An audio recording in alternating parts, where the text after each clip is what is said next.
He was too austere, too static, too fixed, too correct. In other words, he wouldn't allow anybody to slap him on the shoulder, to call him Woody, or take any personal liberties with him at all. Because there's so many things in this life that you have to adjust yourself to temporarily if you're going to have peace of mind and good health, that you might just as well start in now learning to do it. And if you're not flexible, you can become flexible. Number 3, on the pleasing tone of voice. Now, there's an important thing that you can experiment with. A lot of people have harsh tones. They have nasal tones, and they put that something into the tone of voice that irritates other people. You take any monotonous speaker, for instance, does not have personal magnetism, does not know how to give pitch and tone to his voice, and he'll never get his audience in a million years if he tries. You've got to learn to, if you're going to teach, if you're going to lecture, if you're going to do public speaking, or even in good conversation, you've got to learn to give a pleasant, pleasing tone to your tone of voice.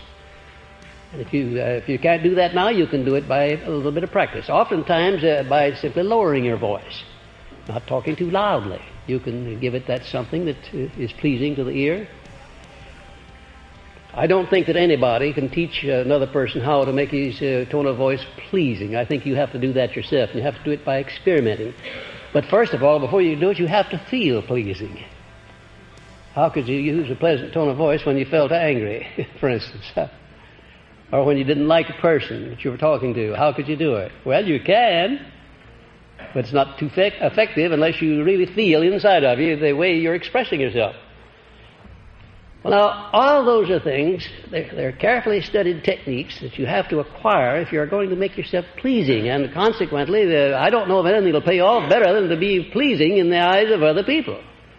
It's just one of those things that you can't get along without. Tolerance. Now, what does that mean? A lot of people don't understand the full meaning of tolerance. That means an open mind on all subjects toward all people at all times. An open mind. In other words, your mind's not closed against anybody or anything. You're always willing to hear the last word or to hear an additional word about anything. Now, you'll be surprised at how few people there are in this world with open minds. Some of them are close to that you couldn't open them with a crowbar. You couldn't get a new idea in there if you tried. Well, did you ever see one of those people who was pleasing? You never did, and you never will. Have a pleasant, pleasing mental attitude, you've got to have an open mind, because the very minute people find that you have prejudices that involve them and their understanding of religion or politics or economics or anything else, the very minute they find out that you have a closed mind toward any of these things that affect them, they're going to back away from you.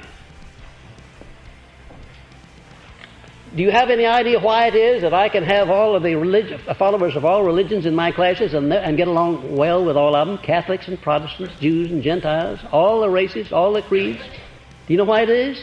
You love them all. That's right. That's right. To me, they're all of one brand. They're my fellow beings. They're my brothers and sisters. That's why I get along with them.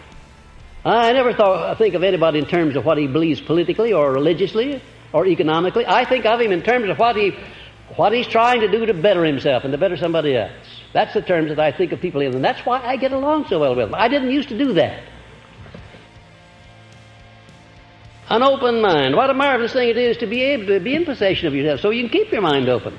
And if you don't keep it open, you're not going to learn very much. If you have a closed mind, you'll find that you'll miss out on a lot of information, a lot of facts that you need that you couldn't get without an open mind. And then something that does to you inside, have your mind closed up against anybody or anything. Say that you have the last word. You don't want any more information. That means you've ceased to grow. The very moment you close your mind on any subject and say, that's the last word, I want no more information on it, then you cease to grow. A keen sense of humor. Now, what I mean by keen sense of humor is you have to have a disposition. If you don't have it, you have to cultivate it, so that you can adjust yourself to all of these unpleasant things that come along in life without taking them too seriously. I think I told you about the motto that I saw in the office of Dr. Frank Crane once. It impressed me very much, and especially finding it in the office of a preacher. It says, don't take yourself too damn seriously. And he explained to me what that word damned mean. He said it meant just exactly what it said. If you take yourself too seriously, you are damning yourself. Well, that's obvious, isn't it? Yes. So it wasn't a profane word after all. And I liked it. I like it. I still like it. I think it's a good motto for anybody, not to take himself too seriously. And incidentally, one of the finest tonics that you can take is to have a good laugh at least several times a day. A good hearty laugh. If you don't have anything to laugh at, cook up something. Look at yourself in the glass, for instance. You can always get a laugh out of that. And you'd be surprised at how it'll change the chemistry of your mind right while you're doing it. If you've got troubles, why, they'll melt away and they won't seem near as big when you're laughing as when you're crying. Keen sense of humor. What a marvelous thing it is. I don't know that my sense of humor is what you'd call keen, but it's alert. I can get some fun out of almost any circumstance in life. I used to get a lot of punishment out of some circumstances that I now get fun out of because I have oiled up and made my sense of humor a little bit more alert than I used to be. Then, next, the frankness of manner and speech, with discriminate control of the tongue at all times based upon the habit of thinking before you speak. Now, most people don't do that. They speak first and think or regret afterwards. What a wonderful thing it is in your conversation, for instance, if you just, before you utter any kind of an expression to anybody, figure out whether it's going to benefit the person that's listening or damage him. Whether it's going to benefit you or damage you.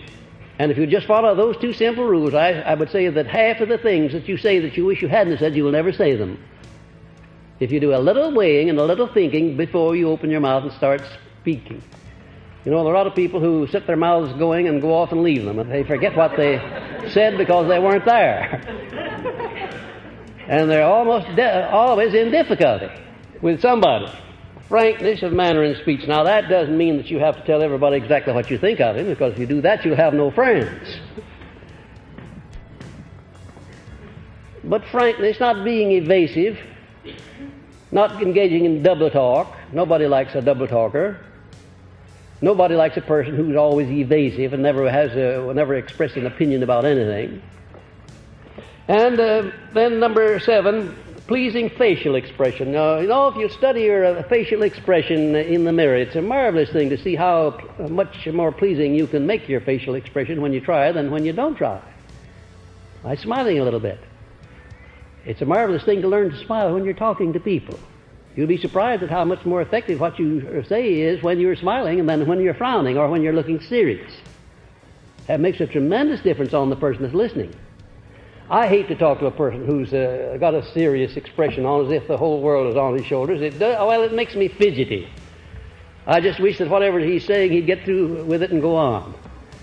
But if he limbers up like Franklin D. Roosevelt used to and gives you that old $1 million smile, why, even the most trivial thing that he says sounds like music, sounds like wisdom, because what he does to you psychologically. That smile is a marvelous thing.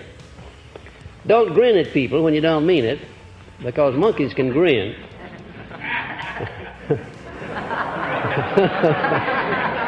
That wasn't in my notes.